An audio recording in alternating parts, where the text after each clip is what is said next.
It is quite an honor to say that I have with me the man who is the former national Greco-Roman wrestling champion. He aspired to the heights of becoming a member of the United States Olympic wrestling team. Yes, and of course that's the man we all know as Bob Roop.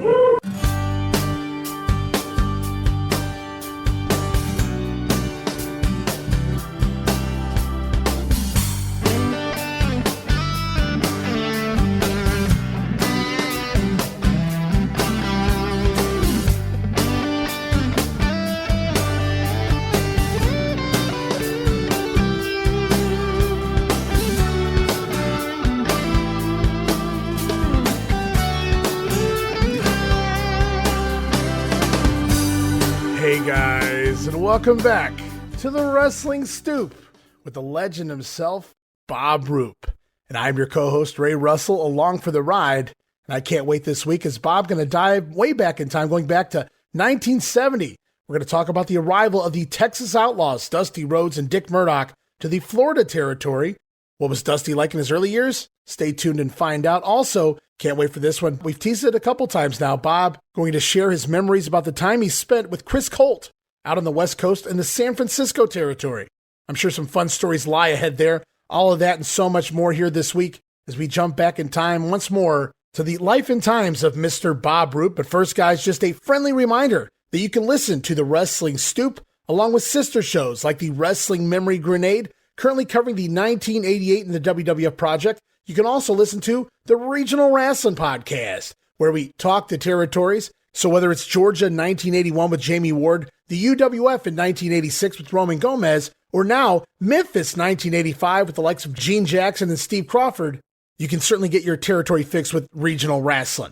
And you can listen to all of those shows and more, all part of the WrestleCopia Podcast Network located over at WrestleCopia.com. That's WrestleCopia.com, and anywhere your podcast streaming needs are met, from Apple to Spotify, Pocket Cast, and beyond.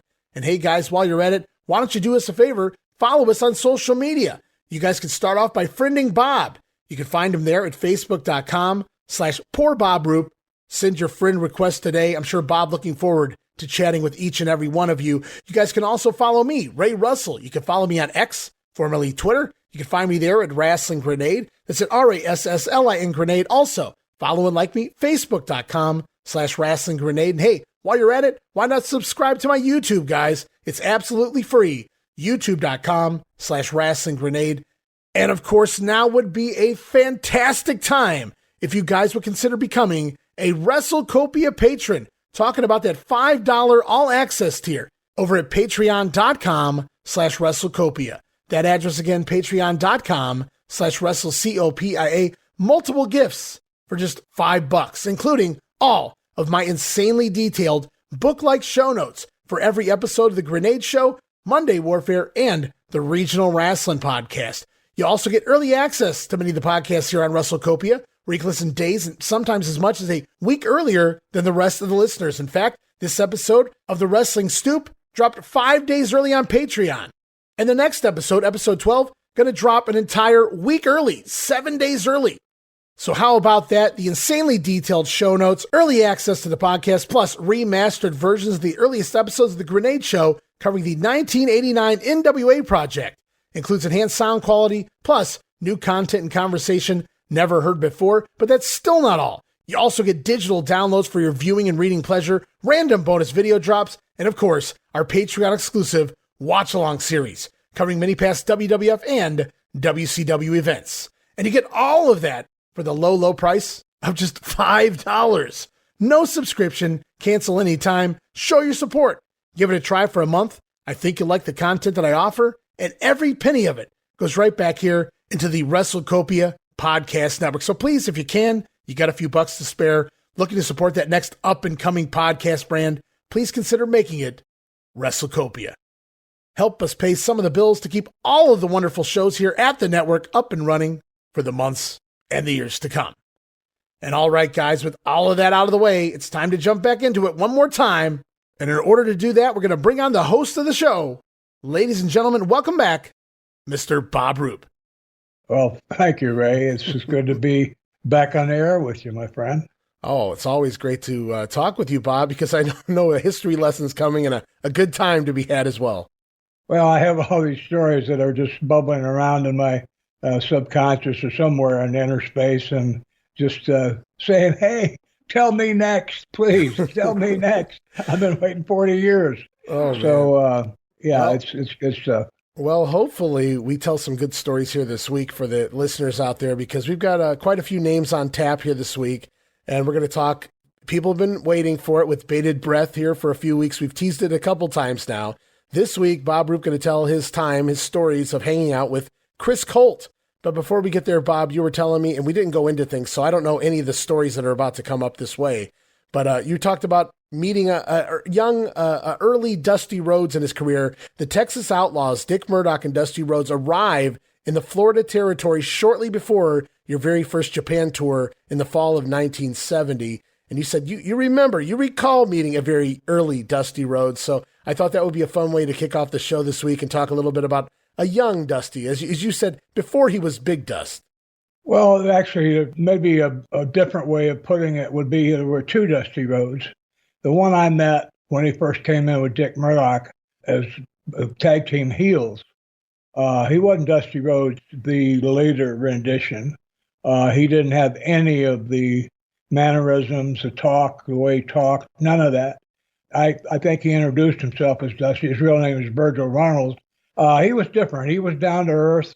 In later years, Dusty was always on. He was doing Dusty Rhodes, the TV personality, even in the dressing room. But back then, he was just another guy. He was quiet, really.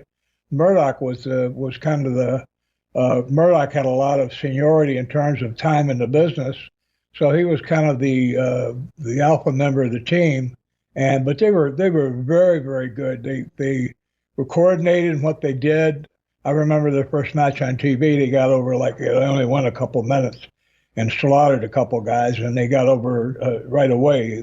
You could tell they were gonna, the fans watching, just the 50 people or whatever that were in the sportatorium got all buzzed, and the wrestlers watching in the dressing room went, "Wow, that's some good stuff we saw there." So, I knew they were going to get over.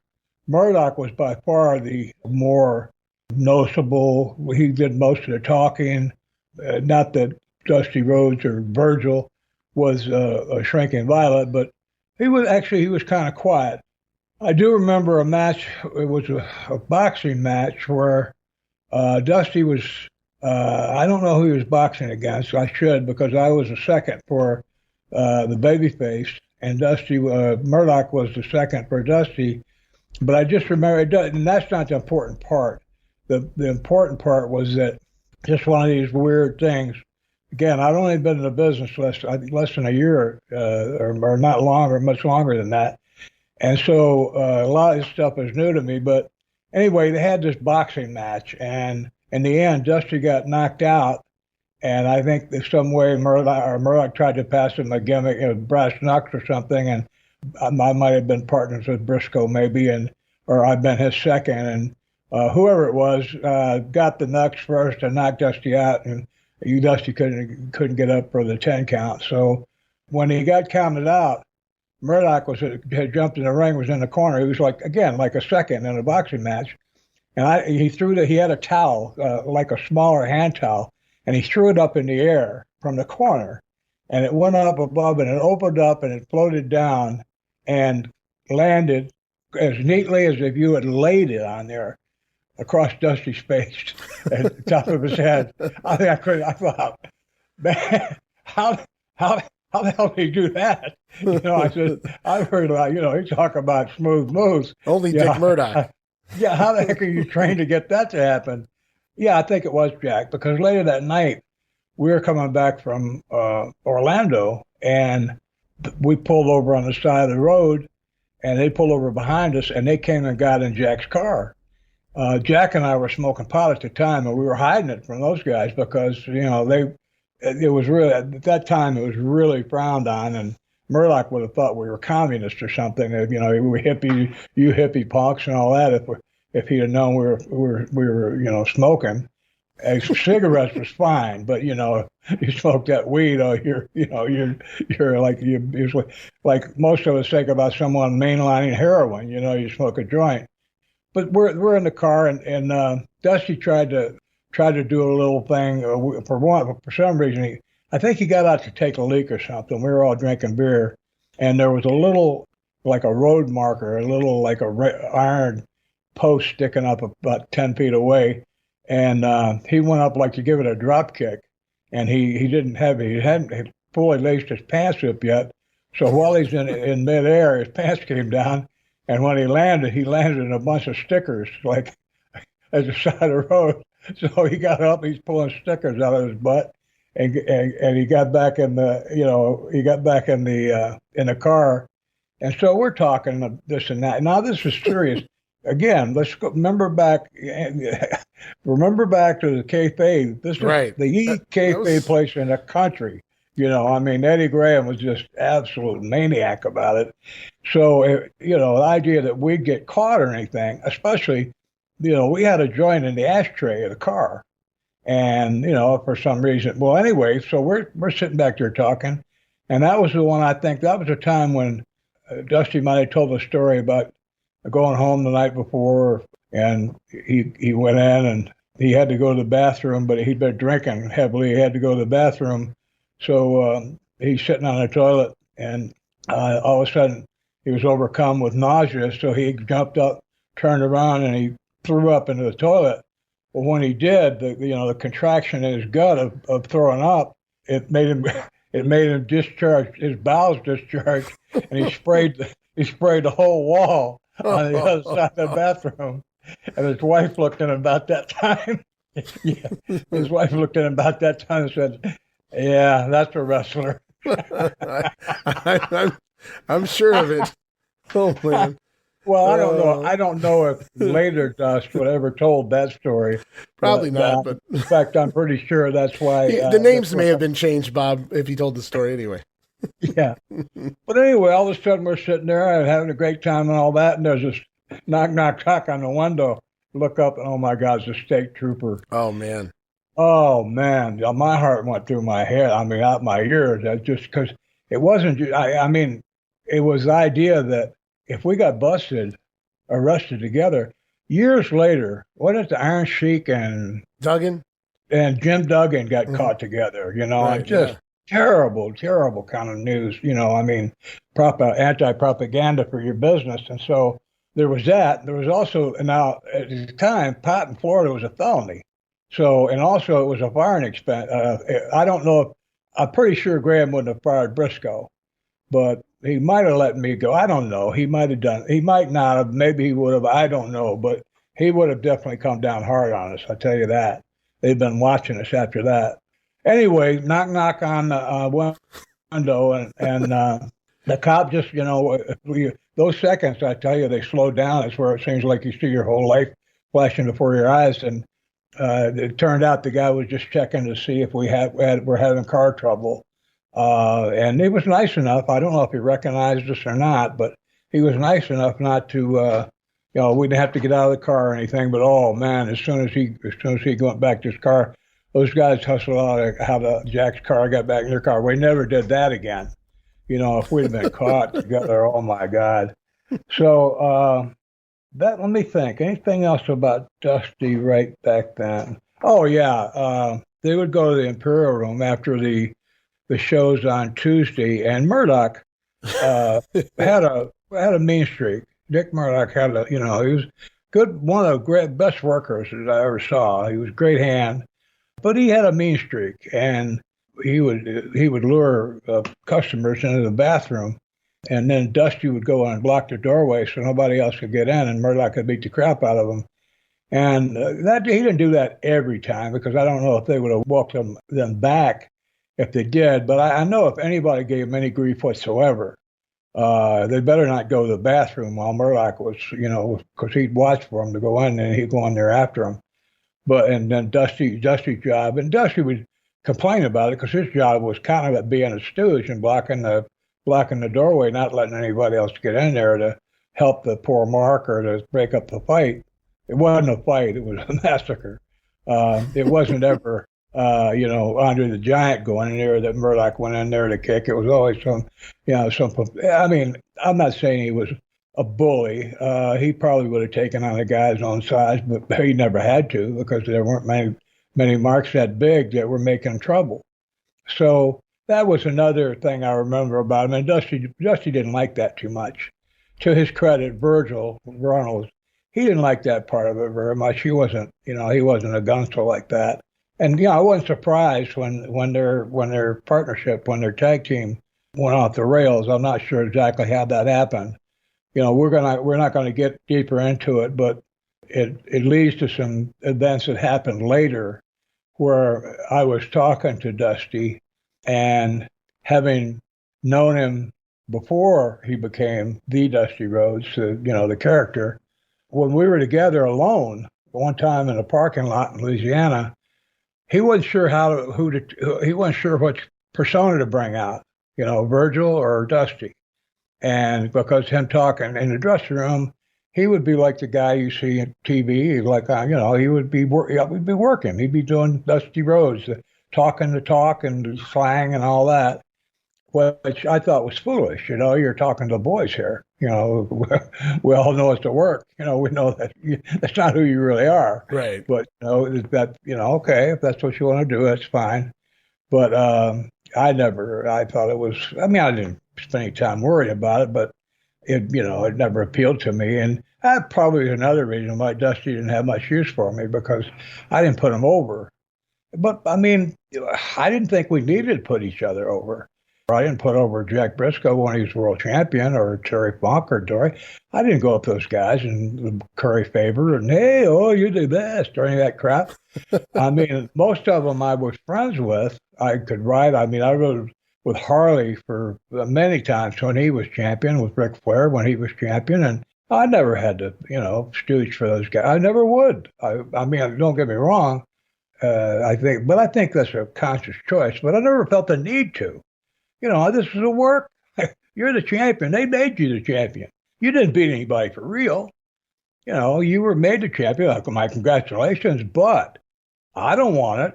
I don't want to be gone 330 days a year, sleeping in hotels. I don't care how much money it is. What a life. Oh, my God. Every one of them had horrible home lives. Wives growing up. Flair got divorced 2 or 3 times, and one of his wives, and overheard her saying, "I love Rick dearly, but I'm spending my life alone. I'm not going to spend my life being alone, so I'm going to divorce him and, go where I have someone to be home with me." And so, there's a price you pay for everything. Anyway, the Dusty that I knew back then, that guy was a lot more fun and likable, because I think that's a lot closer to who he really was. Outside the business, you mean? Well, yeah, his real character before he got this persona. Right. I used to do interviews when I was working with him, and I'm not sure if I knew that his father had been a ditch digger or I made it up. I don't remember, but I would say things like that about him, like this. This guy comes from and I was doing the superiority act. Now I'm middle class. I was middle class then, and it wouldn't matter how much money I have. I'm always going to be middle class in my values. But I made the I was an Olympian. I was a college graduate. So I took advantage of that, and I'd made interviews saying, I don't understand you people out there. Appreciate the fact you come to the matches and watch the matches, and, your money helps support me, and I appreciate that. And when you come to see me, of course, you're getting your money's worth. What I don't understand is why you support someone like Dusty Rhodes. I'm a college graduate, Olympian. In my life, I always had the best coaches. I had top of the line coaches. I had teachers. I got at home. I had at home teaching with some of the best teachers in the country. So I had, you look at someone who's been, is refined, someone who's been a gentleman, who's refined, has been raised to have standards and value and all that. And here you got a guy that's the son of a ditch digger. And, I wonder how much refinement he got growing up. And, you can see it in his behavior, the way he behaves. He's low class. And I don't know how you could support somebody like that when you have a chance to support someone like me. Well, when I'm making that interview, of course, people out there going, well, that's, about me, that filthy. Because, I was talking about them too, Because Dusty was the common man. Yes, he was a common man, and I was making myself better than him. And a lot of heels, even when I started, I never did. A lot of heels want to go out there, you people all suck, you're stupid and all this. Insult the fans, which I thought was so stupid, I mean, nobody wants to be insulted. You can't insult people and make them come to something. Right. Unless it's your funeral.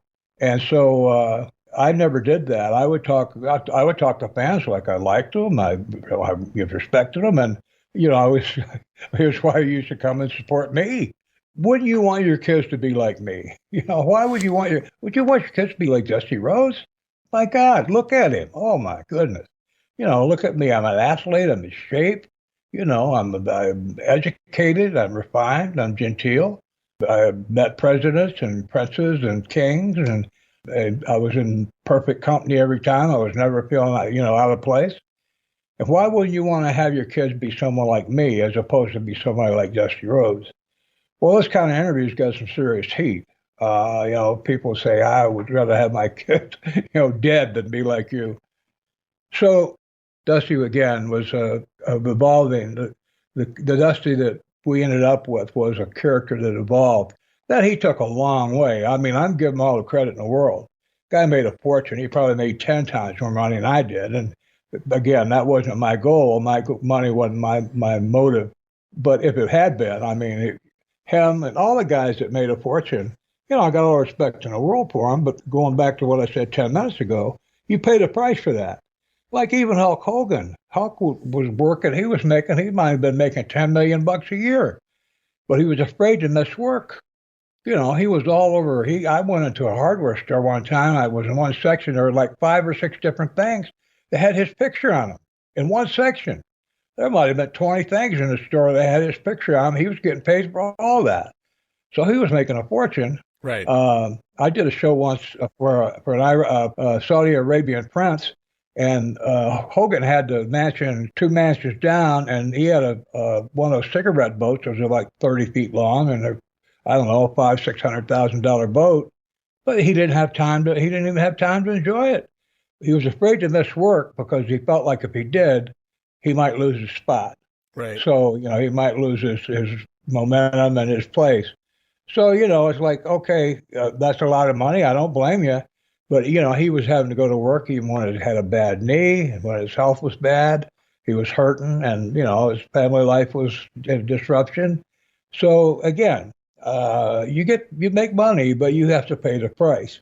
And I'm not at all unhappy. Again, I'm not trying to compare myself to anybody in a positive way. I'm just happy with the choices that I made because, I'm sitting here talking to you, Ray, and hopefully some folks out there who joined us. But again, all my hats off to Dusty. What he did was very admirable. His business sense was very, very good. He created a character, and he wrote it to the bank. He took his own Brinks truck to the bank. Just to make. I was going to say he started off on a mule, but by the end, he was probably rocking the Brinks himself. Oh yeah. He reached the heights. But there's another ingredient too, fame. Some people need and absolutely once they're famous, it's worse than heroin. I mean, they need it so bad. And I didn't like it much because you have to give up your privacy. You're famous. You can't go out to the 7-Eleven without running a chance of, and as a heel, you run a chance of running into somebody who calls you, you got your kid or with you, or a friend or a neighbor or something, by the way, I took my parents to a show in Lakeland. My dad loved Kenny Rogers, and he was playing at the same arena out there that we wrestled in, the Civic Center, I think. And I took my folks. I forgot all about the wrestling, and so we came to the matches late, and we were up in the balcony, and so we're going in. I'm looking for our seats. I forgot all about it. I was an idiot. So anybody out there, any wrestlers out there who said, "Well, Bob said some things about me I don't like," I'm talking about my own idiocy here. So all of a sudden, here's my dad, mild-mannered college professor, my mother, not socialite. They were middle-class folks, in terms of socioeconomic value. But both of them educated, nice people. They hadn't been around, never been to a wrestling match. But this is a country western concert. Sure. So I got it around the corner from the aisle and was about halfway down, and there's a whole section. I'm right in front of about, I don't know, maybe 15, 20 rows of seats that are maybe 20 seats wide before you get to the next aisle that you can go up, the steps that you can go up and we'll look for our seats. I didn't get four, and my parents were right behind me. I didn't get 10 steps down there when I heard this, Roop, you son of a bitch, Roop, you MFer, you. Well, it was the same arena. Oh, yes. And my mother looked up and said, oh, my, because her name is Roop also. My dad looked up like it was just because for all he knew they were talking to him. So, oh, God, I was so embarrassed. Oh, geez. So, yeah. We're just coming to see the gambler play, guys. Come on. Yeah.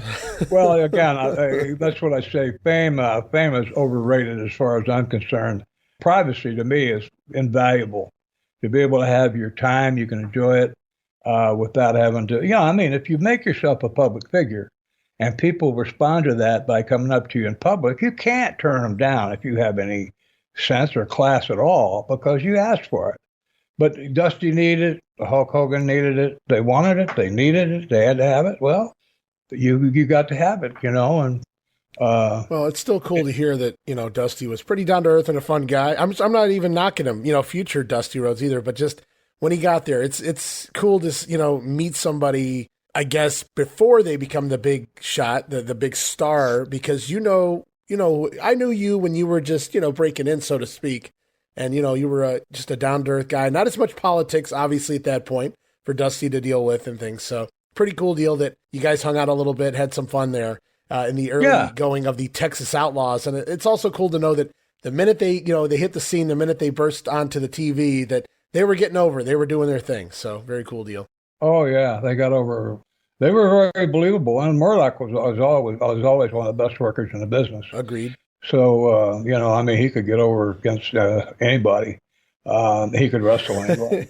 So, he just had that way about him, but, very cool. Our very first real Dusty Rhodes story here on the show, and I'm sure there's like a 1,000 more to come, guys. So stay tuned as we continue to talk about the progress of the American Dream over the years of the 1970s and the 1980s. But Bob, we teased this a few weeks back. You talked about staying with Chris Colt for, I don't know, a couple weeks, couple months, or whatever it was. You guys were working the same territory before you took the book. Was it I don't remember where that was. Yeah, it was San Francisco. Okay, so guys, I just want to brief you really quickly just a little bit about the history of Chris Colt, who worked predominantly in tag team wrestling. He worked in the Chain Gang as Jim Dillinger, teamed up with Ken Russell as Ken Dillinger, also Jack Dillinger, who was Don Fargo, but by far his most famous tag team was with a fellow by the name of Ron Dupree, and they first formed the California Hells Angels, later just the Hells Angels. Bob, you may guess that eventually that biker group caught up with them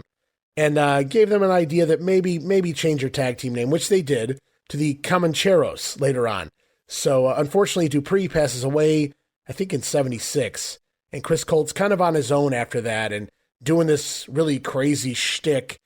Chris Colt, though, takes the name Colt actually from a gay pornography company, Colt Studios. So he was fairly open, I think, to some degree anyway. You had experiences with him, and you talked just a little bit about it before, so I wanted you to kind of share your experience with the listeners out there, the Chris Colt experience.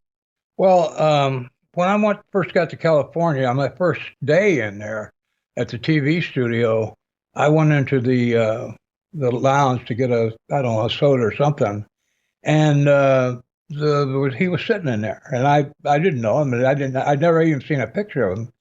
And he wasn't real big, he probably weighed 200 pounds, and he had long hair and a beard and a mustache and beard. And, he looked like a typical hippie. And I don't mean that in a derogatory way at all.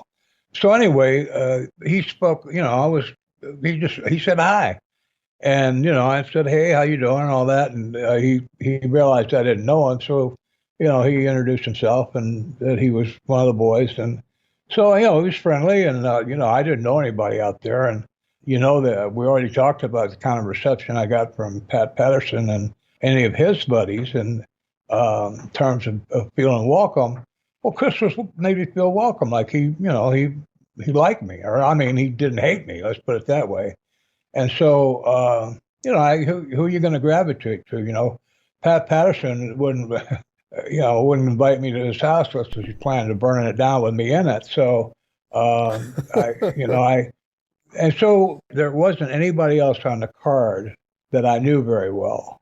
I had met a couple of the guys like Jimmy Valiant. I'd never met Johnny, but Chris was friendly, and he was footloose. He had a place in downtown San Francisco. So anyway, we ended up. He said, we had a night off, maybe the weekend after that, or the one after that. He asked me. He said, well, if you want to go out, he said, I can show you around the city a little bit. So I think I already talked about. I asked him. In fact, I know I did. I asked him, well, let's find a place. We drove around a little bit. I said, let's find a. No, I tell you what we did. We stopped and got some magic mushrooms. That sounds like Chris Colt. Well, I didn't know anything about him, but he said, you ought to try this. I said, well, what's it like? And I was reading some stuff at the time. There was a writer who wrote about this Indian Don Quixote that did these trips on peyote and did their mind expansion.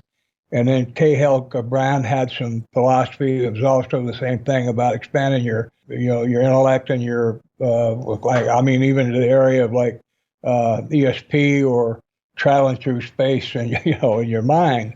And so I was interested in that kind of thing. And so when it wasn't just to get high, I want to get high because, you can go out and, chug a half pint of rum and you're high pretty quick. So again, I said this is okay to drive on. I had never had any. So anyway, then I asked him about finding a place for both of us, for us to go. He said, well, that's when he told me he was gay. So I said, well, let's find a place for both of us. And he took me to the place where there was just the only female in the place was a singer. She wouldn't have anything to do with anybody but the guys that were backing her up on, in the band. Right. And, it was again, now I'm not out high trying to have a great time. That's part of it, but I'm out there, I'm learning things. I'd never been in a gay bar before, but, where it was everybody in there, well, maybe not everybody, but majority, probably 95% of the people in there are gay. I'd never been in that situation. So the idea of being able to go in there with Chris, what made it safe for me in the sense that, not that anybody was going to beat me up or anything like that, but where I could be more comfortable, as opposed to walking into a gay bar as a straight man, which apparently people can tell, to walk. So yeah, that made it a lot easier. And, we had a good time. It was, to me, but it was interesting as heck to me. I was watching what was going on. This bar wasn't anything outrageous. Now, later on with Chris, we went to some places where the guys on the dance floor were simulating, very close to simulating sexual acts. Now, they were clothed, but most of them, it was hot in there and they were sweating. Most of them had their shirts off. But there was a thing, they had amyl nitrate. The dentist give it to you when you're getting your teeth worked on, to where you kind of go out in la la land and takes the kind of the tension of getting your, like a root canal or something, or a teeth pulled. It makes it much easier for you emotionally and psychologically. But it makes you high. And a lot of the guys had amyl nitrate poppers, and when they did, they would take a big snort, and then they get this rush of like exhilaration of just being. What I'm saying, it created some seriously outrageous behavior. Sure. And the one time I remember the most was walking into one of those scenes, and I'm telling you, it was like something out of a Bacchanal or some movie about just this horrible, all this horrible practice going on. And I just, for some reason, had a picture of my dad, the mild-managed engineering professor from Michigan State, looking down on me. He was still alive, but I just had an idea of him in some way being able to see me there. And now Chris, Chris had a couple of girls that would come and stay with him. They were like glitter queens, and they would stay with him at his apartment when they were in town. And when we went to these places, these two girls went along, although Chris didn't make it look like he was like dating one of them, but the four of us would go together. So I had plenty of cover. I had a couple of girls there that, to keep me company, and also to keep anybody from I don't want to say anybody would have hit on me, but maybe just as a rib. Yeah, Chris was, there was a song that came out at that time, Ringo Starr, I heard it from Ringo Starr first. It was called With a Little Help from My Friends. And Joe Cocker sang it, and man, was it beautiful. I listened to it just the other day again, just to remind me. And Chris loved Joe Cocker. Joe Cocker was an English singer. He was gay, and Chris just adored him. I mean, he looked a lot like him. He had his hair and everything, clothing. He just really adored the guy. And the thing about Chris is that he was interesting.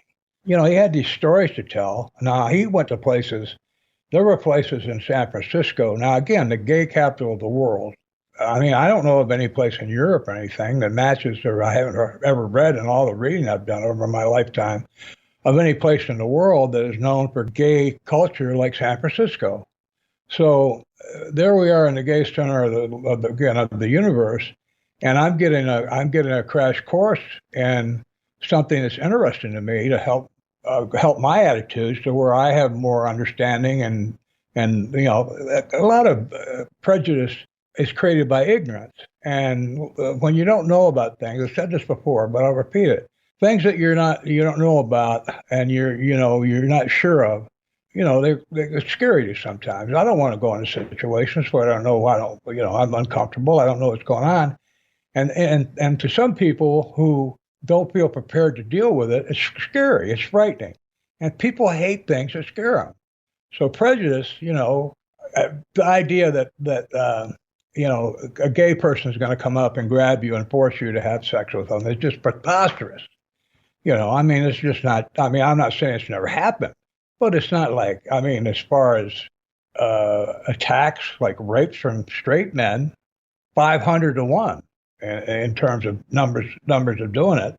So, that wasn't something I needed to worry about. But again, it was a way to get an education, and Chris was a perfect way to do it. Now, I'll give you an example. We were playing pool at a bar, and the guy came up and put a quarter on the bar, like that means that they got the next game or whatever. And this guy was a pretty big guy. He was a little taller than me, probably weighed about 230.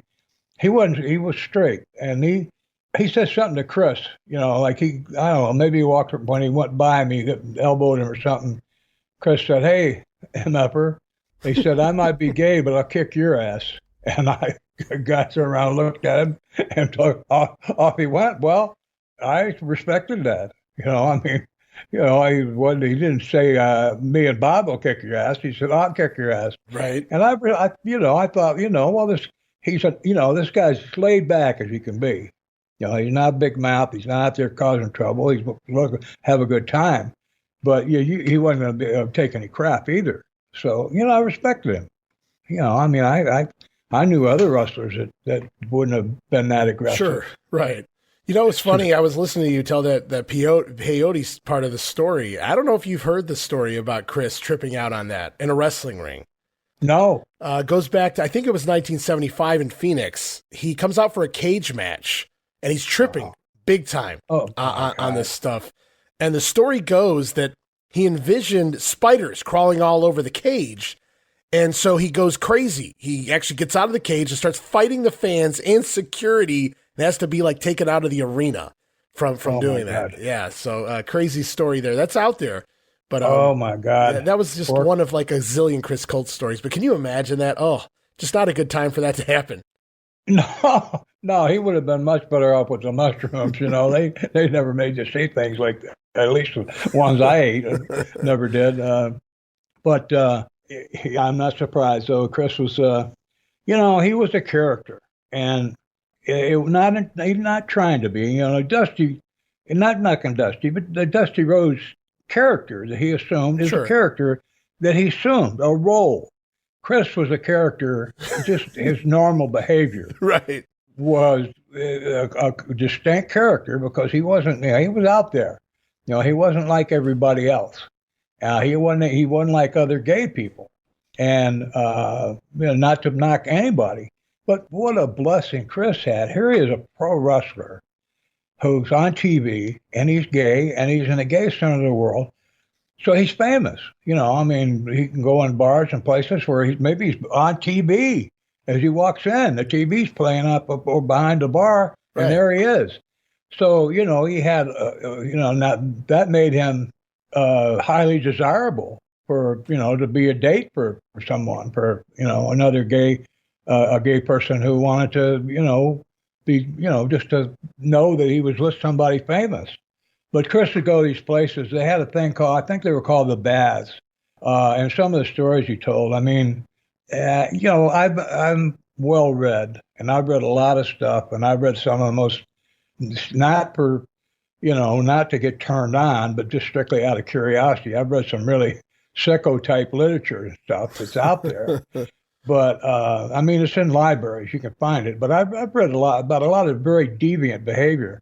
But some of the stuff that Chris talks about, some of the stuff that went on in the baths, you could walk in a room, there'd be a guy in there, and you didn't even have to say hello, and you could start having, relations with him. And, he would tell these stories. And, I'm sitting there now. I would not have had the chutzpah to go in the bar, that place myself.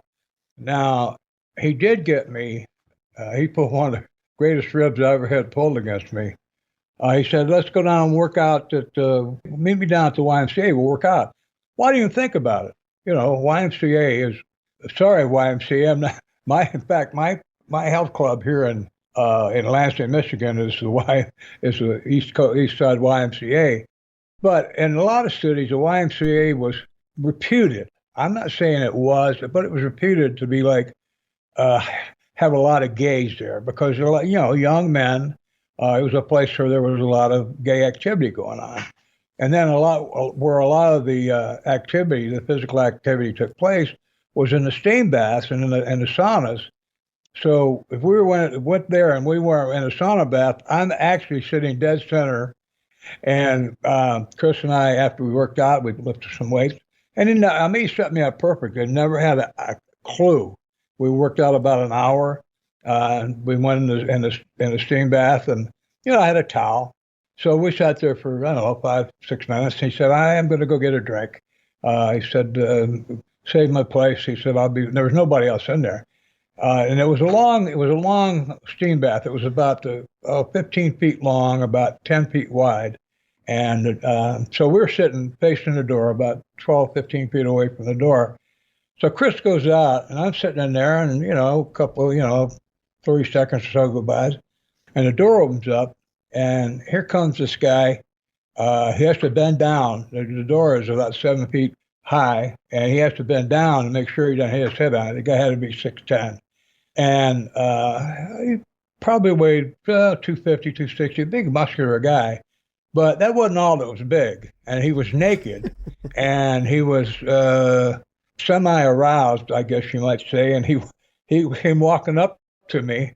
Now, the last place I wanted to look was anywhere below his neckline, because I said, well, if I would be looking at his junk, maybe he's going to think I'm interested. So I'm looking at the guy, and he's got this big smile on his face. Well, he's walking up towards me. I'm thinking, okay, where's he going to sit? There's plenty of room on both sides. I hope he's not planning on wanting to sit right next to me. I'll have to tell him that, Chris. No, he stops right in front of me. And I'm still looking him in the eye because I don't want to, if I look down, I'm going to look at junk about a foot and a half away. And so he's looking, he puts his hands on his hips, he wiggles his hips a little bit, and he's looking down at me. And I just said, I'm not sure what you're after, but you're in the wrong place. And so off he goes. I thought, man, is that weird, Wow.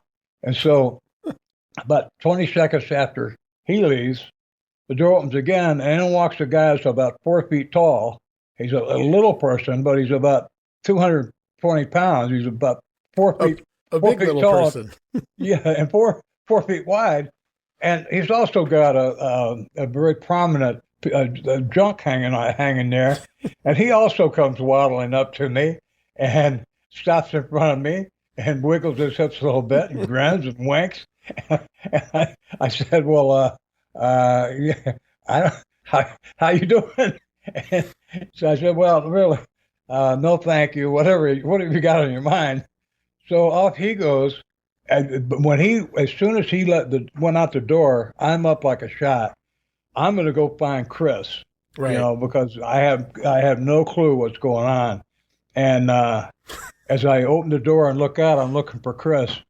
Right about 10 feet away, Chris has got the next person in the group, which is a guy about 7 feet wide and 6 feet tall, also humongous in his private region. He's coaching him on what he's supposed to do. And as soon as I saw him, I couldn't help it. I started laughing. And it was funny, And what a rib. I mean, these guys come stalking up to me. Again, being a wrestler and being able to defend myself, I'd never worried.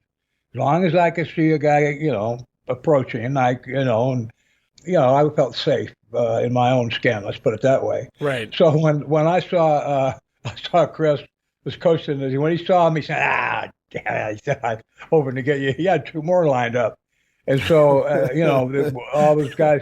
all those guys came in. They all had a towel when they came in, and we laughed. He said, both those guys, the first 2 guys said, man, you should have seen the look on your face. He said,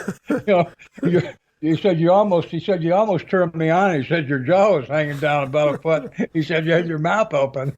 I said, oh my God. So, well, that says a lot about you back even then, Bob, though. I mean, like, Chris knew how you would take this. He knew it was a rib at the end of the day, and he knew you were going to get hostile or anything over this. So he knew you were cool with the whole situation. And that is a harmless rib at the end of the day, and I find it hilarious myself. It is. I can see hilarious. how you came out laughing, and once you saw what the hell was going on, that's it's funny stuff. I love it. I mean, I don't know if you could really top that this week on this show, man. That's really good stuff, man. I love it. Well, think about a guy that's nice enough, that likes you enough, to rib you like that in a way that's funny. He knew I'd laugh. He knew I'd find it funny. But he also knew the reason I'd find it funny, because I'd be startled about to, on a 10 scale, I'd be startled up to about 12 while it was going on, because I wasn't expecting it, of course. Well, I didn't see anybody like that while we were working out. Right. There wasn't anybody strutting around in the gym. Right. So, and plus the guys are so physically different, and not just different, but extreme. One guy is a great, big, massive, tall guy. The next guy, shorter, much shorter. And it sounds like he had this rib planned out. Like he there's no way all these guys just happen to be there, just happen to, whatever the case may be. It's like he set you up. So he went to the levels, like he considered you that good of a friend, an acquaintance, whatever you want to call it, that he's like, I'm gonna take a little time to get this rib together. It wasn't just something, off the cuff. He was like, all right, I'll get him in the sauna, and then we'll go to work on the joke. The little backstory. Before I became Booker, when Chris and I went out, I would stay with him. He had an apartment, like I said, in downtown San Francisco, and especially once the girls came down, they'd been up in Oregon or someplace. I can't remember where, Washington maybe, but when they were back in town, they were staying there too. So, we'd go out on the town and we'd come back to his place and, maybe smoke or, have another beer or two and, just wind down, and I'd spend the night there. And because it was, again, as opposed to going home to an apartment by myself, this was interesting. I had I had a social life that was so unusual. Because of the makeup. The girls were bisexual, and so, and that also was interesting to me.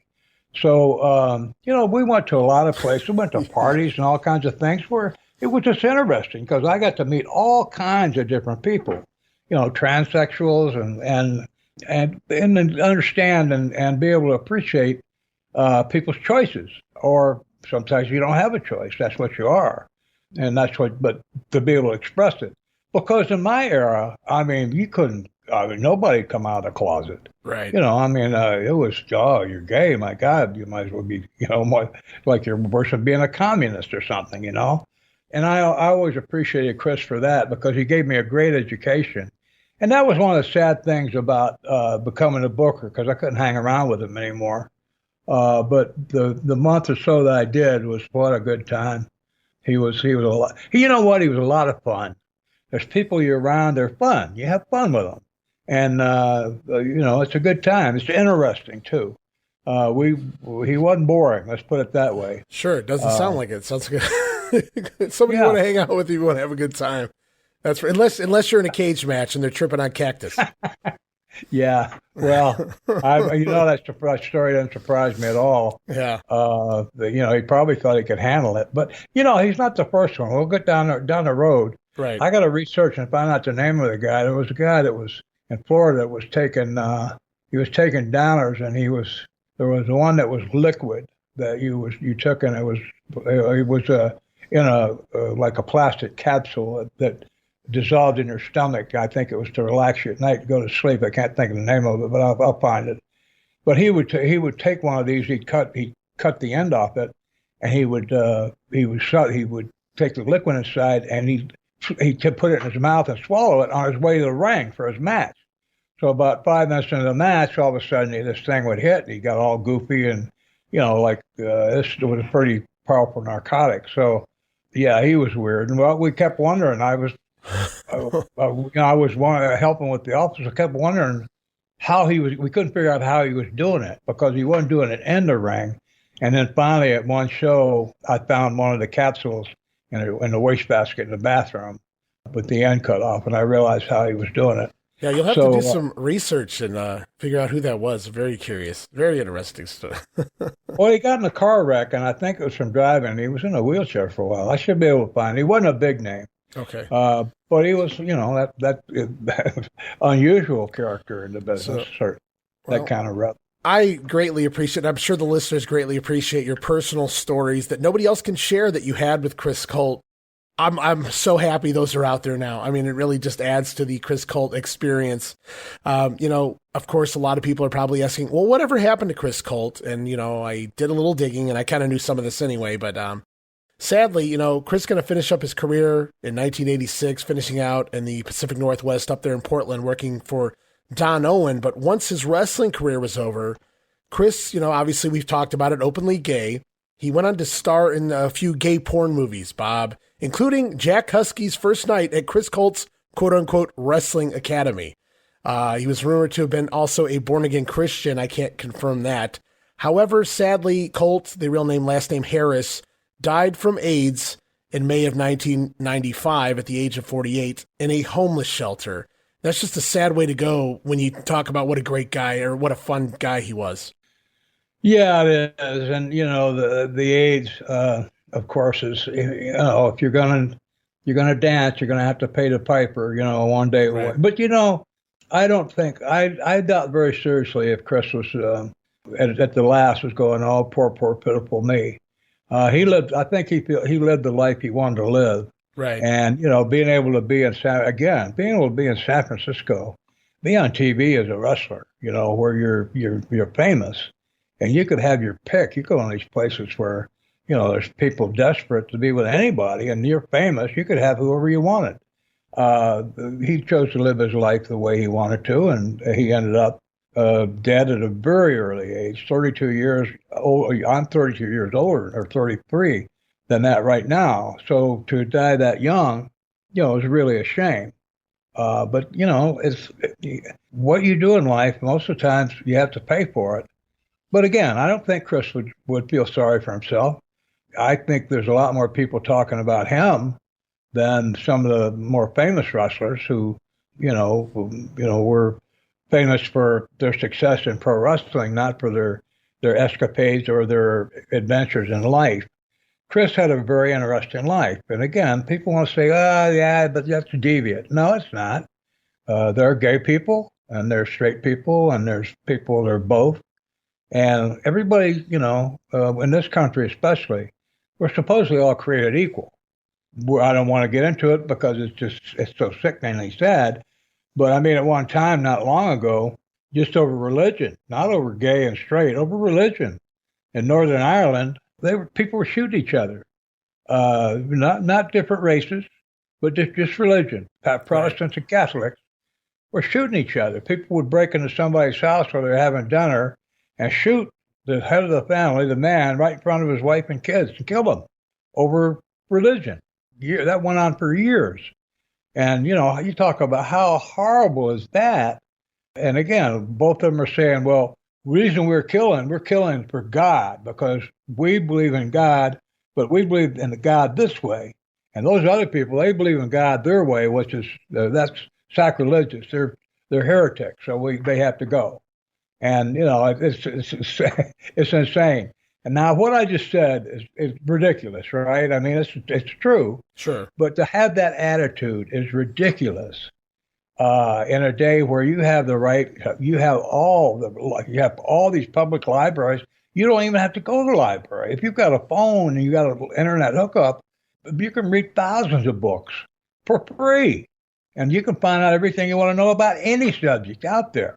And well, Bob, as I've learned in regards to this podcast, there are some people that don't want to learn because then you shatter their beliefs for the last, however many decades and things. So I posted that last San Francisco show where you explained the entire fallout with Roy Shire. And 1 minute after it was posted, a guy already called you a liar. I said, you didn't even have time to listen to the intro. So how do you know that he lied? It's these people, there's people out there that don't want to be educated, I think, in some degree. There's always going to be those people. Clearly, you were early on, you were willing to learn and be open, and thus these great stories come to us here on the show. I know there's going to be people that don't want to hear what I've got to say, because a lot of times it's not just what they believe, it's that belief all is heavily involved with their personal identity, how they see themselves, is believing some of these things. And if anybody that comes along and rocks the foundation of their basic beliefs, whether they don't want you, like you say, they don't want to know something that rocks that belief, because that makes about half the behavior that they've done in their whole life, it makes it faulty or incorrect. It wasn't, it could have been better.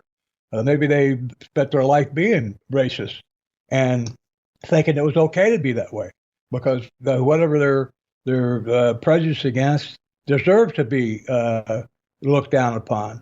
And they don't want to find out that, no, they're not. They don't deserve to be looked down upon. No, they don't want to know that. Now, my philosophy is, and if it make anybody feel better, my philosophy is that, life is a learning experience. And you can, the last thing you learn is what it feels like to die. And we don't know if that's the end or not. Some people believe that we live forever. We'll find out. But it's a learning experience. You don't have to stop learning when you get to a certain age. Not a lot of people do that. But you can learn every day. And I'm still reading, and I'm trying to keep my mind active. So I don't want Alzheimer's. I don't want to shut down. And if you don't use something, you lose it. But I don't want to have my personal identity wrapped up in something that's ugly and hateful and nasty, because that, not just reflects on me, but it reflects on my parents, the way I was raised, my family tree, my family background, and it also reflects on what my children are very likely, what kind of character they have. So I'm not saying I'm better than anybody, and I'm not, but I'm no worse either. But I am trying to better myself in my own mind, and by doing the best I can to stay educated. And you still learn new things. I know you think you know everything about something. No, one of the downfalls of education is that you learn more. You realize, you find out there's so much more than you were aware of that you don't know, and that's kind of a byproduct that's not that welcome. But I'd rather have that than just continue to be ignorant about something and shortchanging myself and the people I love. Well, they say you learn something new every day, and if you don't, then you're doing something wrong, because there's always more to learn. You know what I mean? So yeah. But no, it was great. I love it, man. We're 2 for 2 here, Dusty Rhodes and Chris Colt, and we're just an hour into the show, which means we got some time left, Bob. So if it's all right with you, we'll go back to 1970 and try to close out some of that as we prepare for your first tour of Japan. Okay, sounds great. So last episode, we covered quite a few different names. We jumped around a little bit from Ivan Putski to Bobby Heenan, which was really cool. But this time I wanted to go back to the early part of 1970 again, January through March. On and off, you were working the trio in any way, shape, or form, sometimes six-man tags, sometimes tag teams, sometimes one-on-one. But I'm talking about Duke Kiyomuka, Hiro Matsuda, and Mr. Saito. And we've talked about all three of those guys in the past here, so we won't spend a super long time on them here on this show, but I wanted to talk about it because you worked them here for quite a few months. And I assume it was kind of a U.S. Olympian versus quote-unquote evil Japanese angle they were coming from there.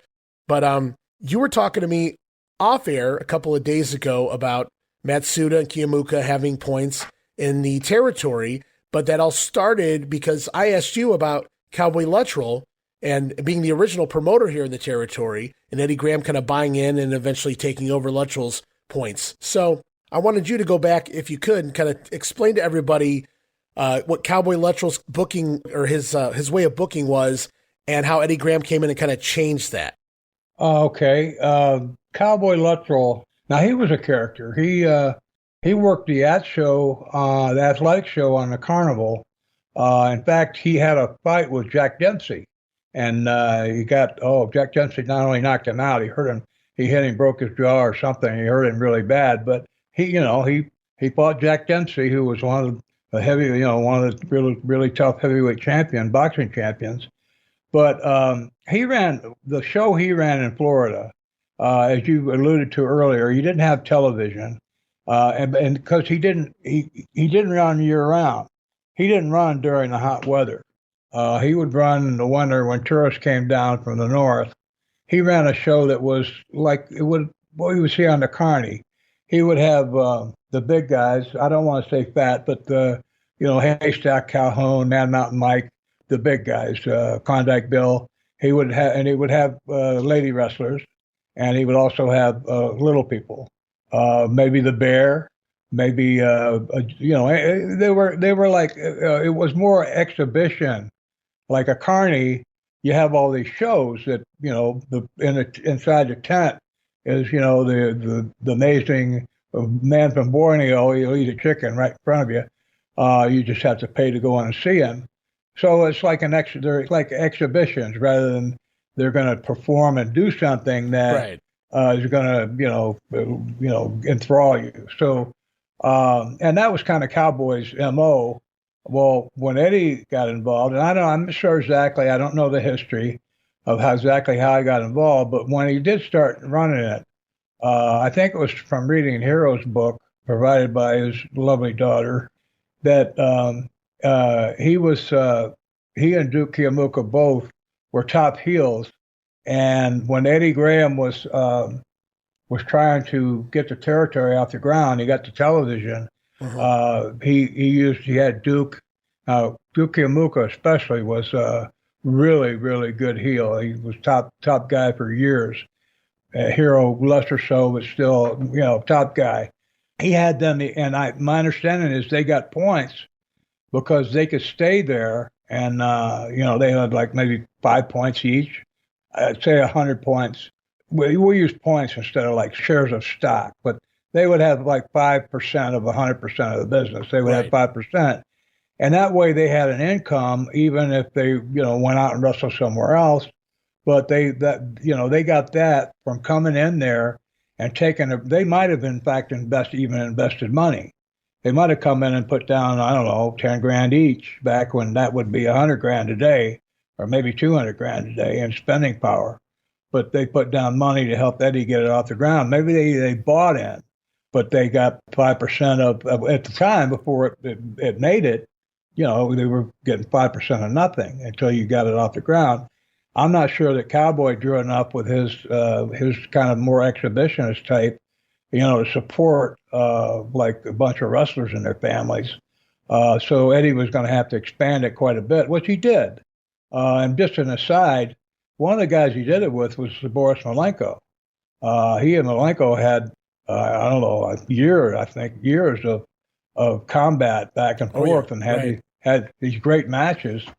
But anyway, back to Matsuda and Kiyomuka. When I started there, they weren't working a lot. They were working some. I worked with Hero a bunch of times. I'm not sure they were booked every night. Now, they might have been, but I don't remember ever seeing Duke work in Tampa. Now, maybe he did, and maybe I just forgot. But they were both at the office. Every time I was there during the day, they were there. And I don't know what their jobs were. Duke had set up a connection to Japan, and Hero did himself later. Both of them had connections with wrestling companies in Japan to set up tours for wrestlers from Florida, championship wrestling from Florida, through Florida, could go to Japan, and that would help them. They kind of owed championship wrestling from Florida a favor for getting them booked over there. And then the Japanese would owe them a favor, too, for sending the guys over there. The reason I feel like I was booked with them was that both the guys were, old, experienced hands. They could work with anybody, and they could make me look good. With Hero, I remember the first few times I worked with him. I remember in Miami. Now, Miami was a major market. They didn't want to beat Hero there. So we went 20 minutes. We had a 20-minute time limit, and we just went 20 minutes to a draw. That's the one I was telling about, where 20 minutes seemed like 5 years. I didn't know how I was going to get through a match that long, but I think I beat him in Tampa when we wrestled there. But I was beating, so I had no idea at the time because I didn't know their background. But I was beating guys that had been major movers there. They had been guys that, and it was like Hero was still in his prime, and Duke still, didn't look much different probably than when he wrestled. It wasn't what he looked like. It was he had a very expressive face of being like this nasty little Japanese Tojo type nasty person, right? And sneaky and all that, the Japanese stereotype stuff. Yeah, and he was real good at it. And I think by having me beat him, I think the working in the ring with them, they could kind of lead me and give me an idea how to work. And then by having me look good against them, which they did, or beat them, that was building me. Because I'm trying to think how I got to be able to go against Johnny Valentine, that early in my career.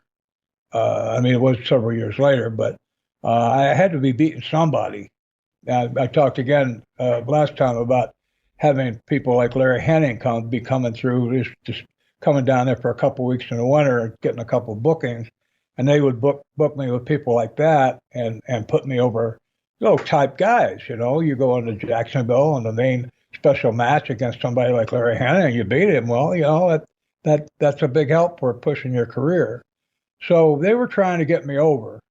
Eddie knew that I was loyal, that I would be loyal to him. So I think that if he felt like he got me over, they would have a couple of really good things. One would be someone who could draw and make money for him, and also someone who was a shooter, who could, take on, anybody who's smart aleck or whatever, be a shooter behind the scenes for him. Now, a couple things happened that soured me on that, and that old saying that familiarity breeds contempt is absolutely true. But the first time when I came down to Tampa the first time, in 1969, we drove into Tampa and got a motel. It was the same night as that Neil Armstrong landed on the moon, and I saw it on TV.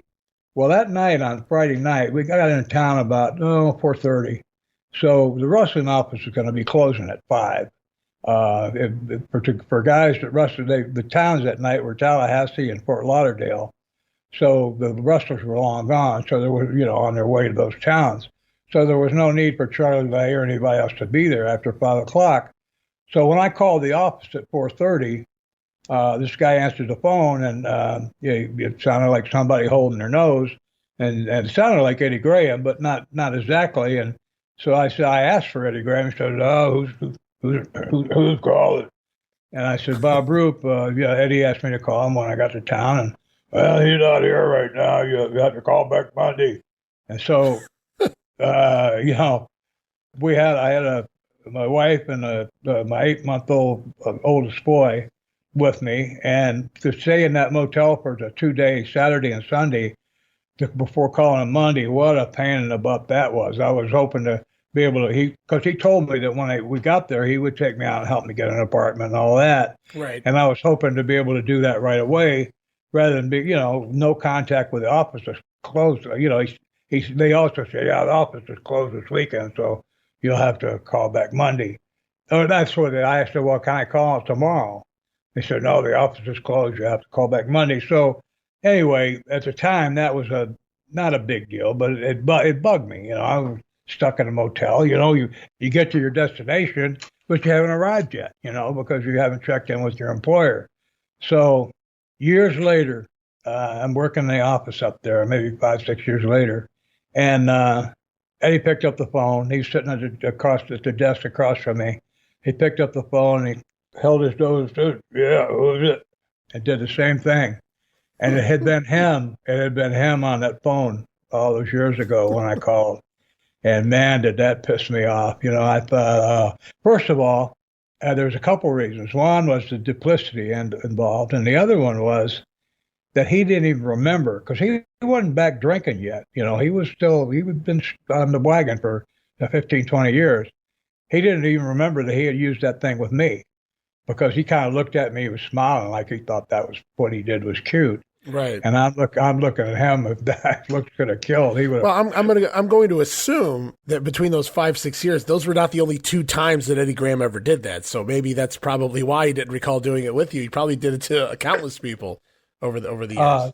Well, that's a good insight, Ray. Very good. The other thing was, I was up there one time with Eddie when Corsica Gene. Corsica Gene was him and his brother, Corsica Gene and Corsica. Can't think of the other. Joe. Yeah. They were. I don't know. It might have been a top team for all I know, but Gene had retired down there.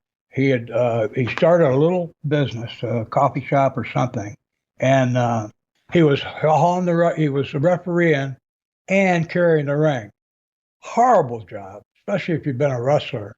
Now you're reduced to referee, and that's okay. That part's okay.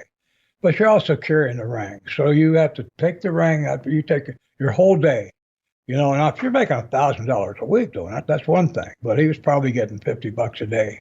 I don't know how much, but I'm sure it wasn't much. So he's carrying the ring. I mean, I say carrying. He's pulling the ring down to the show, and shows that didn't have a ring in the building.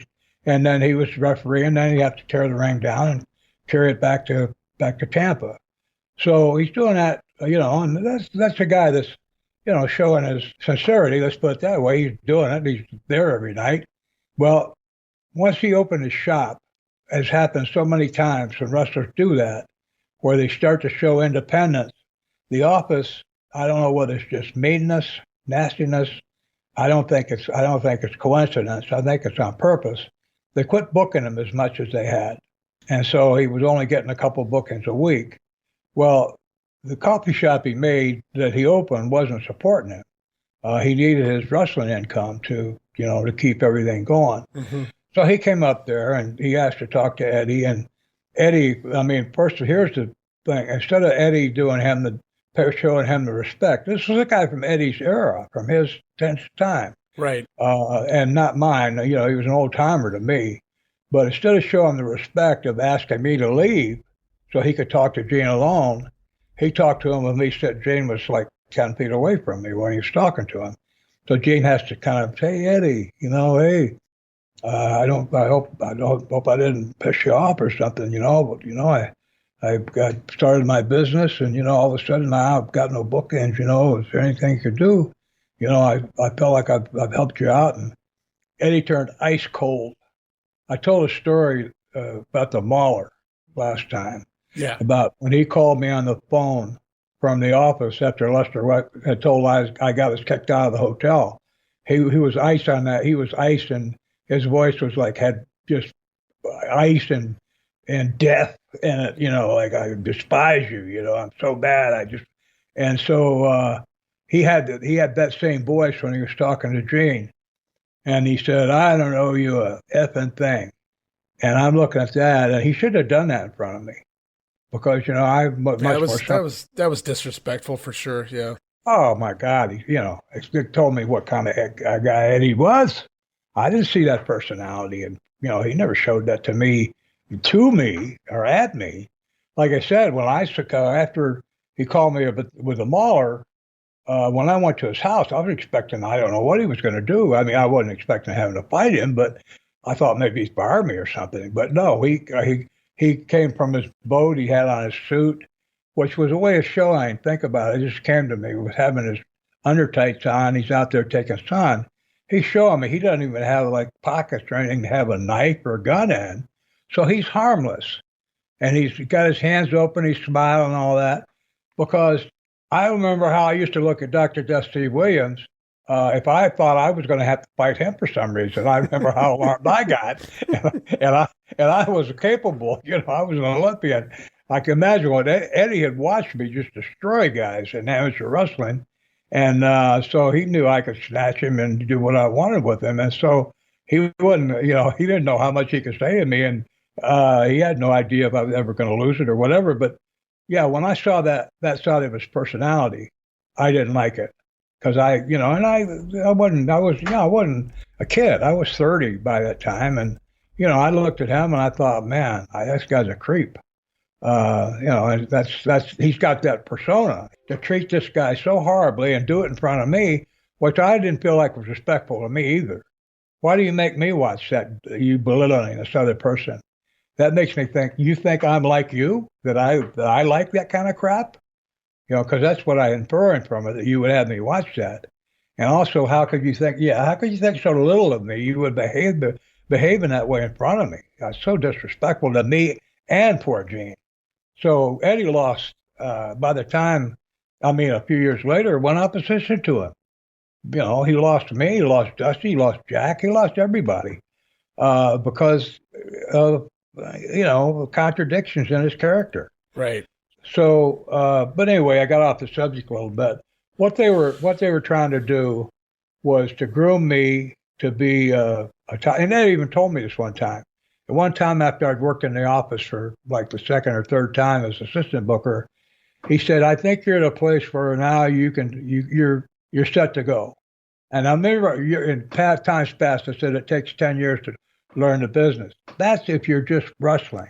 If you have the chance to be in the office, like I had, being an assistant booker and seeing what goes on behind the scenes, how to do TVs, figure out how the things are figured, how the office runs, the behavior from in the office. You heard all the behavior of the guys, what they were doing on the road and all that.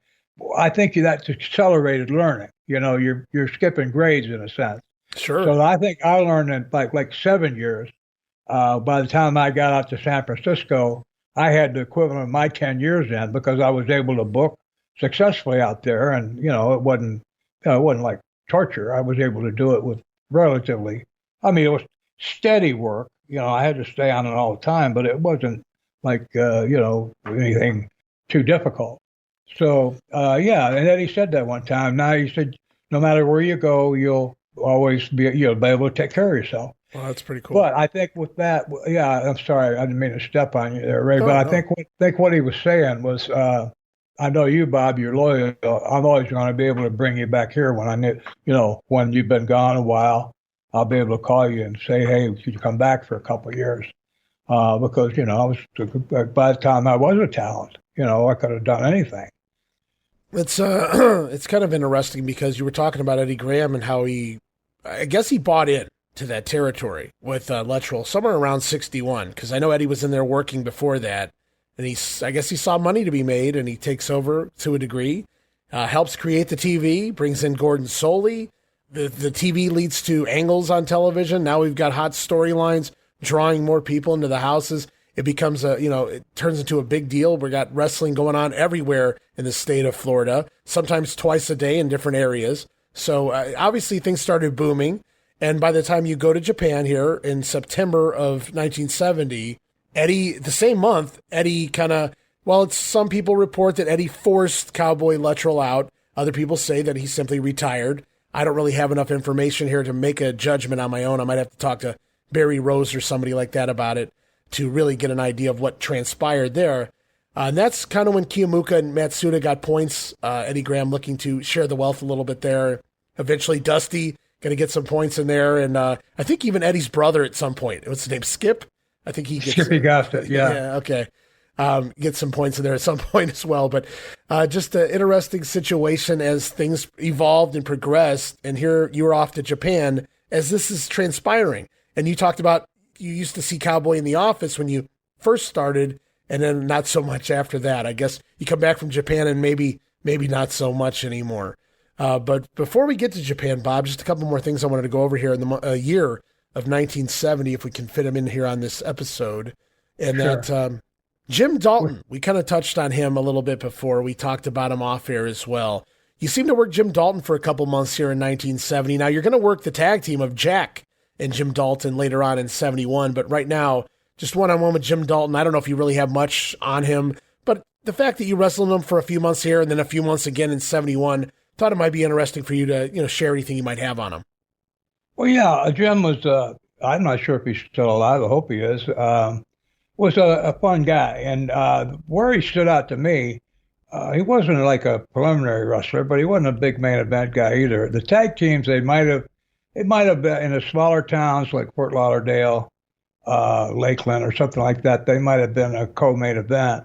I don't know if they would ever have been main event in Miami or Jacksonville. I might be wrong. But one thing I do remember that I was hanging around with Jack Briscoe at the time, I was still a babyface, was that Jim was at Jack's house a couple of times when I went to his apartment. And he had a guitar and he would play and sing, and he was a funny guy. He'd tell great stories. I don't know why he was there, but Jack and him, he was friends with Jack.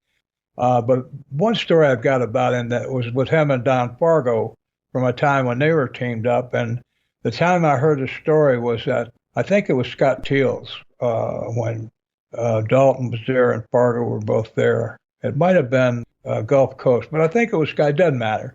Fargo's telling a story, and there's I don't know, half a dozen people listening. He's telling a story about he got into a beef with some guy had called him a blonde-haired SOB. Only he said it, son of a bitch. He called him blonde-haired, and so Fargo got in a beef with the guy, and Dalton was there. And he got in a beef with this guy, and the guy was fairly salty, I guess, so it took him a while. And he got hurt a little bit, and he said finally, I got the guy, I ran the guy's head into my bumper on my car 5 or 6 times, and he decided he was through. He didn't want to fight anymore. In fact, he didn't want to stay awake anymore. He said, I looked up, and he said, I tore up my hand hitting him. I scraped a knee. Dalton it felt like if he jumped in on the fight, that somebody else might come and jump in to help, because now it's 2-on-1, that somebody from the audience would jump in the fight to help, against him. So, but whatever the cause, when Fargo says, what are you doing standing there watching me? He said, why don't you come help me with the guy? And Dalton said, he didn't call me no blonde-haired son of a bitch. And then he laughed, and even Fargo laughed, So, yeah, I thought it was a funny story. And the part about Fargo talking about, finally, he said, I had the guy, I smacked his head into my bumper 4 or 5 times, and that sort of took care of him. And then, but yeah, and Dalton was a good guy. He was fun. He was he had a good sense of humor, and that's very, very important on the road. There's a lot of guys that took themselves too seriously and or Dr. Gloom Dome that were no fun to be around, but Jim Dalton was one of them. And it's so funny. He seems like a subdued person. I mean, I've seen some of his promos and things from the early 80s when he was just doing prelims for Crockett. And just to picture him, and I know it happened. They were the Dirty Daltons, Jack and Jim Dalton, Don Fargo being Jack Dalton at the time. But it's so weird to try to picture Jim Dalton hanging out, with Don Fargo, of all people. It was dangerous to be tagged up with Fargo. Kenny Mayne, he got one of his legs blown up or shot to pieces by. Yeah, shot. I think he was shot up. Yeah, that ended his career. Yeah, he was semi. I hate to use the word crippled, but he was. He couldn't use that leg. He couldn't ever work again. Yeah, Kenny Mack. Actually, I don't know who it was. Somebody in his family actually contacted me, Kenny Mack, on Facebook, because he heard you briefly talk about Don Fargo and him prior, and he said if you ever need any information on him, we'll let him know, and he'll give it to us. So that's cool that we know he's out there if we need it. But yeah, I've read that story online. It's crazy that, they were impersonating a biker gang, I guess it was. The biker gang didn't take, too kindly to it. And that was not good. His career was over after that. Yeah, they lured him out to a abandoned hangar somewhere next to a river. And they got him in there, and it was, I don't know, they were going to initiate some story, a party, or initiate him to the club or whatever. And they got him out there, and they said, no, we're tired of you guys, stealing our gimmick. And Fargo took off out the window, and he swam across the river and got away. But Kenny didn't make it, and they ended up shooting him in the leg 4 or 5. That's my understanding. He got shot with a shotgun or something in the leg. Now, when I was booking in Florida in the middle to late 80s, the time after going down there with Kevin, I would see Kenny down in Miami.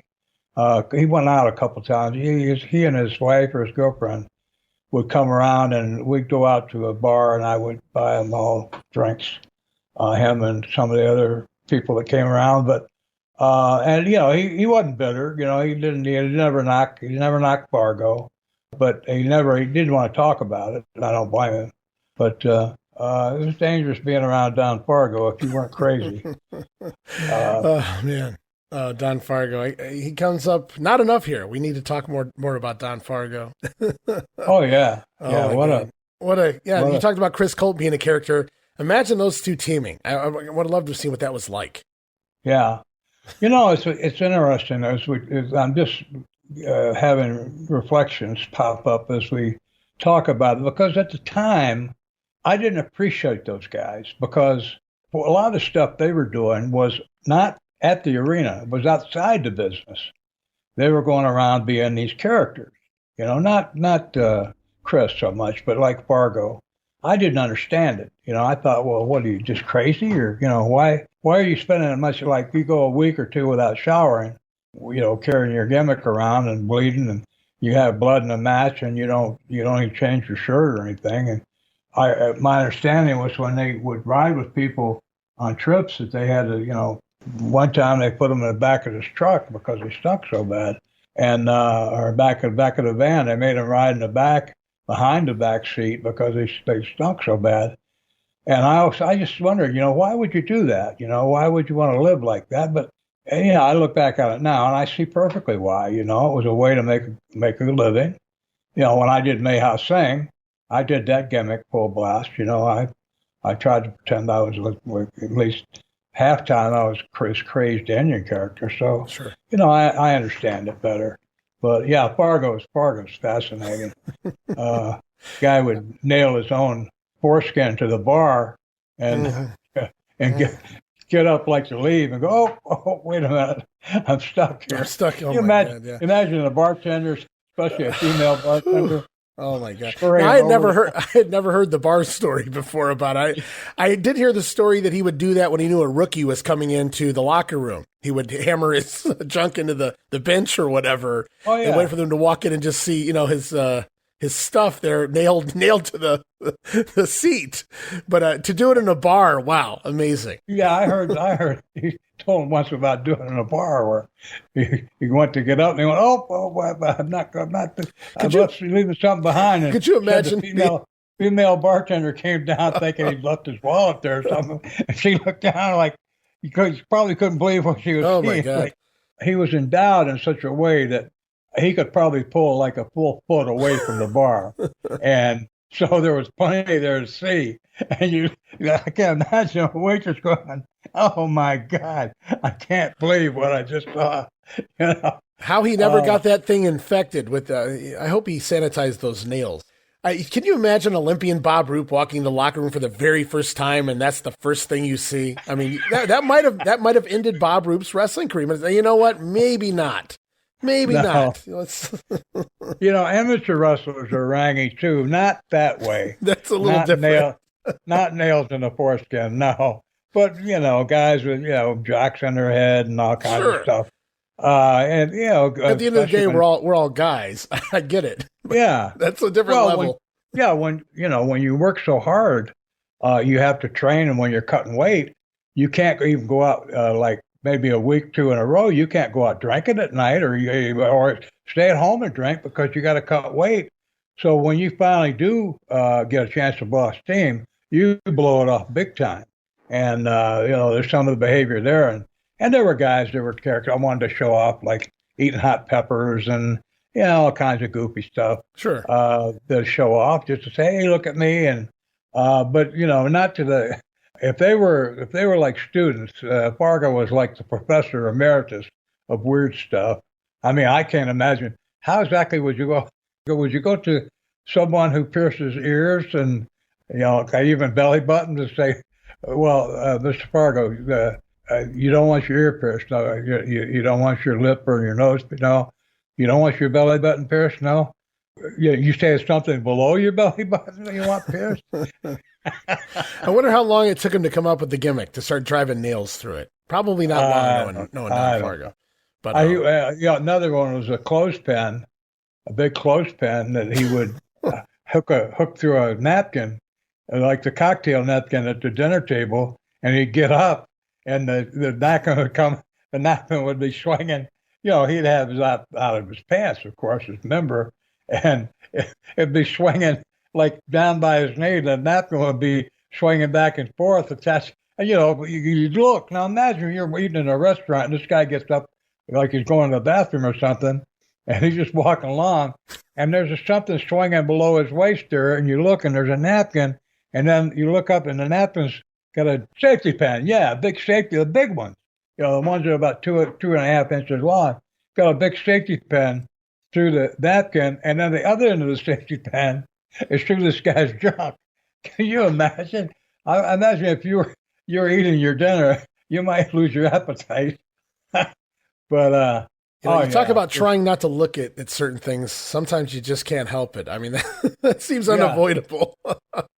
There were times when I was respectable as a parent, working at my kid's school, and I was a member of the PTA a couple of years.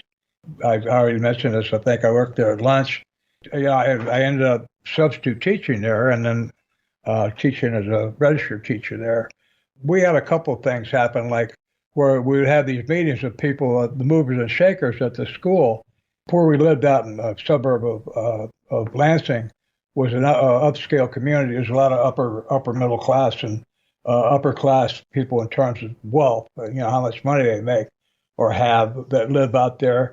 And at the school, these people would have these get-togethers, and not based on my money or socioeconomic status, but only by being a member of the PTA, like keeping schools open, for example. If they're going to close a school, we try to make sure they keep our school open. You go to these meetings, and they would be you'd have these people putting on airs and, pretending to be, like I'm a doctor, or, I'm a PhD at this, or I make $500,000 a year or so. And some of the pretentious stuff was so obnoxious. I knew what they were doing, just putting on, trotting out these personas, that I thought about having Andre there and having Andre be able to walk through and stop about halfway across the living room and just let one off. Andre could fart like an elephant, man. And have him let one off and then look around and a big smile on his face, like asking anybody wants to say anything, or having Fargo walk through with that napkin hanging from his dingus, walk through and saying hi to folks. I often thought I would love to bring some of the boys in there to shake up those meetings, because these people weren't living in the real world. Right. Of course. Because Andre the Giant farting is in the real world, right? That's what everybody else does, right? Well, everybody farts. I mean, girls will not admit to doing it, but it's just, if you eat a normal diet, you're going to have gas sometimes from your intestines that, the only way to get it out, unless you have an operation or something, is to pass gas. That's what they call it, passing gas. But Andre was, I heard a story about him in Australia or in Japan, where he was paying his bill, and there was like 10 people in line behind him, and they were, and they were all Andre. He just, after a while, of not having any privacy whatsoever. He would lose it, he would. And so Andre, he scratches his head and shifts his butt a little bit and lifts a leg and just let one off. That they said people ran out of the restaurant. Some of them, one exit of the restaurant was right out into the street, in traffic, and there were people running out the street. It's like a real life Godzilla movie. Yes, yeah. And you hear that, you can't help but laugh, because nobody got hurt. These stories are not funny if somebody does get run over by a truck or something, right, and a Sahai beer truck or something. No, but it was just funny stories, and that's why guys rib, and that's why guys tell those stories, is to try and make people laugh, to cheer up being on the road. That's why we're not on the road, but I like to tell the story. Most of the stories, the ones I really enjoy telling, are funny.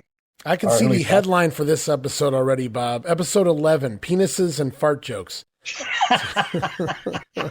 Well, at least we're not down to toe cheese. We're not. Well, at least you're proving that you have stories you can share with everyone just all over the place. We go from telling the real life business story of San Francisco, and this is where we are now a couple episodes later. But I'm down for it, man. I'm loving it.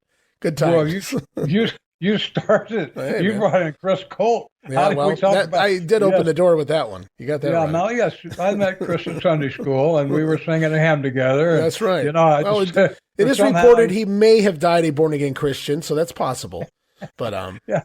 So but instead of giving me a wafer and a glass of wine, he gave me a magic mushroom and a beer. Just stay away from that cacti.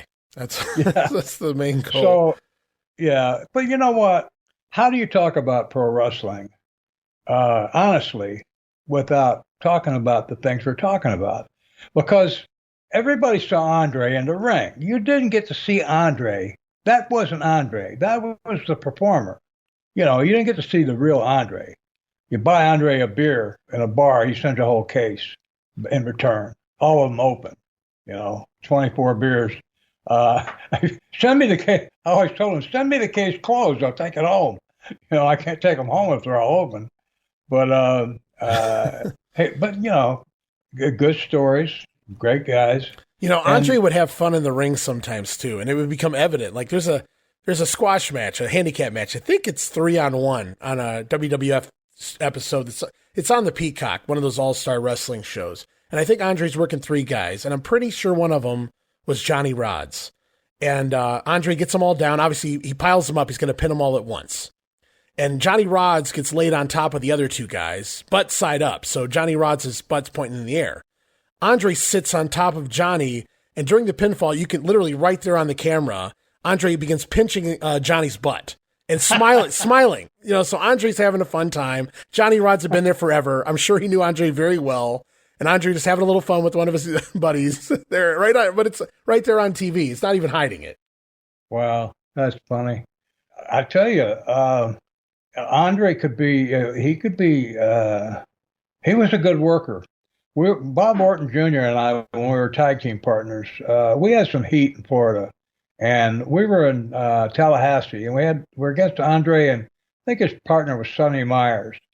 And we did something and Andre, he and I were not buddies, but mutual respect, and he knew I liked him, and he knew I liked to have fun, too. I knew I appreciated his sense of humor. Somehow we got rid of Sonny, and we had Andre tied in the ropes. He's standing on the floor, and we've got him tied between the top and the second rope. You see it a lot of times when the guys are in the ring. Right, yeah. I've never seen that outside the ring. Yeah, I've never seen him do that with Andre. That's pretty clever. Enough. And we had him tied right in the middle between 2 posts. We had him tied in the middle. Well, that's where the rope's loose enough that you couldn't do it near the rope, but right, or near the corner. Pole, but right. Anyway, and Bobby's on one side of the apron, and I'm on the other side of the apron. We're taking turns running down the apron and kicking him in the head. Now he had that big afro hair, so you could kick him. It looked like you kicked him right in the head without ever touching his actual flesh. You would just be an inch or 2 away from that. But he was selling it, and we looked like we were going to kill him. All of a sudden, chairs start flying. No, I'm not 50 of them, but a couple of them went flying by, and that was enough. And and then, you know, I went to try and get him out of the ropes. He wouldn't let me. He went, yeah. So he was a good worker. I mean, who would think? The fans think they need to rescue Andre the Giant. Right. Oh, he was a good enough worker. He could make you think that they did, because we looked like we were going to kill him. And very seldom do you ever get a chance to get Andre to sell for you, you know. Not that he wouldn't, but you just didn't have the circumstance. No, right, yeah. It certainly called for the right circumstance. Right. Yeah, there were no video cameras around. I mean, it wasn't going to hurt anybody. And so he just was like one of the boys. And, oh, man, you get a ton of heat because people liked him. You know, I mean, they respected him and everything. And, yeah, that was a heady moment. That was fun. Yeah, that sounds like I would have loved to have seen that. I've never even, I'm not saying it's never happened in all the years since then, but I've never actually seen a guy get tied up on the outside because they were tall enough to do that. That would have been pretty unique to see. So that's a pretty cool spot there. I guess we're going to wrap it up here this week, Bob. Now, I do have a couple more questions I want to ask you around this time frame, but it doesn't really pertain to your career or even the wrestlers involved, more so just some booking philosophies. So we'll save that for the beginning of the next episode, because if it's okay with you, next time around, we'll discuss your first trip ever to the country of Japan. Can you imagine being in the business 14 months and you're off to Japan to work the likes of the Giant Baba and crew? Wow. Yeah, that was great. Yeah, great story. And not just Japan, but Korea too. We got into a riot in Korea that was so serious. 3,000 people, Koreans, stayed up past curfew. Curfew was midnight. If they weren't at home at midnight, they were subject to being arrested. And at midnight, we still had 3,000 people out in the parking lot of the arena we were at, waiting for us to come out. Lars Anderson and myself. So yeah, good. We got some good stories about Japan and that first trip. Well, I mean, you got Ernie Ladd, Nick Bockwinkel, Rocky Johnson, Lars Anderson, John Quinn. I don't know how many people. He worked up in Washington or something, or maybe Canada. Cowboy Frankie Lane. Yeah, Frankie Lane. Yeah. I'm trying to think who else was there. Well, anyway, that was a pretty stellar group. I mean, 4 or 5 of those guys are in the Hall of Fame, so that was a great group to be with. Well, what was so unique about that time frame, for those who don't really know the back history of Japanese wrestling, this was in the JWA, which was prior to the split that created New Japan, Antonio Inoki, All Japan, and the Giant Baba. They were both here working for the JWA at this point, and you actually get to wrestle both of them on this tour. Right. Yeah, that was great. Pretty unique. Yeah, it was. And as you said, what a great troop of guys to kind of hang out with over there, too. Bockwinkel, Ernie Ladd. Talk about a contrast there. Oh, yeah. Oh, big time contrast. Nick and I hung around a lot together. We had a lot of fun together. And I got to know him and really like him, appreciate him. I enjoyed knowing him my whole career. He was a great guy, but a lot of fun. I learned a lot. Oh, it's my first chance, the first match. My first time as a heel. I mean, over there. And so I thought the guy I was working with was trying to take over as a heel. So it was the first match on the first night of the first card that we worked. And we worked 30 shows while we were there in 7 weeks. And we beat the crap out of it. Yeah, I'm supposed to be this amateur Olympian. Well, I don't know if we ever got a hold in the whole match. We beat the crap out of each other because I thought he was trying to be a heel. I don't know what he thought, but we beat the absolute crap out of each other. These damn Americans. Yeah. So, yeah, we got some good stories for next time. That'll be awesome. Good. I love it. Yeah, I have the list of everybody involved in that tour right in front of me. I have the results of the entire tour as well. So maybe we'll break it down as best we can, see who you remember from the Japanese side of things. And of course, we'll definitely touch on all the boys from America, from Canada and beyond. And obviously you have some stories, some things that went on outside of the ring as well while you were there. So your first experience in Japan, your first experience wrestling some of the Japanese stars. It's going to be a hell of a show, something very different and unique that we haven't done yet here. And I'm looking forward to it. Oh, it's going to be great. Thanks, Ray. All right, guys, it's time to wrap it up. So before we do, Bob, I just want to thank you again for telling these amazing stories. If anybody wanted to laugh this week, it's not so much about wrestling education this week, Bob. It was about having a good time before we jump back into things and talk all about Japan. Because I guess being one of the boys, it was always about, to a degree, having a good time, at least when you weren't in the ring.